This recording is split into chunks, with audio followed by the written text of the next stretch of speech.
মালটা দিয়ে দাও আমাদের হাতে। গাড়ি দাদা হৃৎপিণ্ডটা হাতে চলে বলছি তোমাকে সানি ফোন করেছিল GT7 এর জন্য? হ্যাঁ, জিডি যখন প্রথম বার ওটা কনফার্ম করে দাও তো। সেই গেম খেলতো আমাদের। কালকেই পাবে তো? রিয়েলমি পরশুদিন?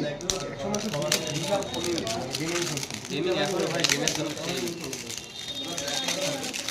সেই আমার ফোনটা ভালো কিন্তু কি বলতো না ব্যাটারি ব্যাকআপ ভালো দেয় স্যামসাং এর কথা নেব বলছি ওটা কি ব্ল্যাক কালার হবে? ব্যাটারি ব্যাকআপের জন্য আইফোন নিতে হবে। ঠিক আছে। তাহলে আইফোনের ভাই 8256 যারা বলে না আইফোনের ব্যাটারি ব্যাকআপ ভালো না তারা সেকেন্ড হ্যান্ড নেয়। যারা সেকেন্ড হ্যান্ড নেয় তারা এখন আইফোনের দেখ এবার দেখ। ঠিক আছে। ব্যাকআপ